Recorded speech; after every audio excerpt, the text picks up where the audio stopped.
Sniper कत्ल के लिए बेहतरीन वक्त का तज्जिया कर रहा था कि अचानक उसे एहसास हुआ कि उसके दिए गए हुक्म का कोई जवाब नहीं आया और अगले ही लम्हे हादसा पेश आ गया। खुशकिस्मती से बाप की जान बच गई और वो मारा नहीं गया। उसका पहला रद्द-ए-अमल ये था कि जितनी जल्दी हो सके वहां से फरार हो जाए, लेकिन फरार होते हुए उसकी मुलाकात एक मुसल्लह एजेंट से हुई। तहम बाप ने फौरी रद्द-ए-अमल दिखाते हुए अपनी महारत से एजेंट को जेर कर लिया। अपनी चाबियां मुझे दो। मैंने सदर को गोली नहीं मारी टिम, ये सेंटर था। बाप ने उससे बंदूक और गाड़ी छीन ली और पुलिस से बचने के लिए उसने गाड़ी कार वॉश में ले जाकर मुख्तसर वक्त में अपने जख्म का इलाज किया। कार वॉश से बाहर आते ही पुलिस ने उसे घेर लिया तो उसने गाड़ी रिवर्स में डालकर समुद्र में डाल दी। बाप अमेरिका का रिटायर्ड शानदार स्नाइपर था जो आर्कनसॉस में अपनी रिटायरमेंट के दिनों का लुत्फ उठा रहा था कि अचानक उसका साबिक अफसर ब्लेक उससे मिलने आया। उसने बाप से एक नया मिशन कबूल करने की दरख्वास्त की, सदर के आवामी खिताब के दौरान खुफिया स्नाइपर बनकर सदर की हिफाजत करना। बाप ने इंतहाई नागवारी के बावजूद अफसर के इसरार पर यह मिशन कबूल कर लिया।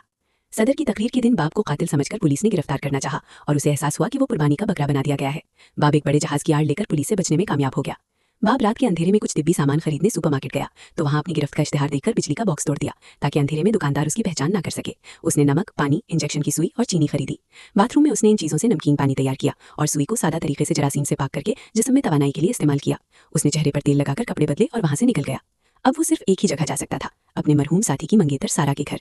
सारा ने फौरन पहचान लिया कि वो मतलूब मुजरिम बाप है। हालांकि उनकी कभी मुलाकात नहीं हुई थी, लेकिन 3 साल के खतो किताबत से सारा जानती थी कि वो बुरा नहीं है।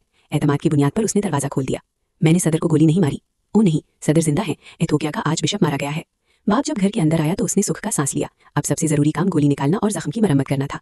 बाप ने सारा को जरूरी सामान की फहरिस्त दी और ताकीद की कि एक जगह से सब कुछ ना खरीदे बल्कि मुख्तलिफ जगहों से खरीदे। सामान लाने के बाद, मुझे इन्फेक्शन का डर नहीं है। तुम्हें जख्म को खोलना होगा, मुर्दा बाफ्तों को काटकर साफ करना होगा, जख्म के अंदर से बाहर की तरफ काम करना होगा और फिर उसे बंद करना होगा। इस बात का ख्याल रखना कि दोबारा इन्फेक्शन ना हो। क्या तुम ये कर सकती हो? मैंने कभी नर्सिंग नहीं की और मैं बेहोश हो सकती हूँ। Good luck.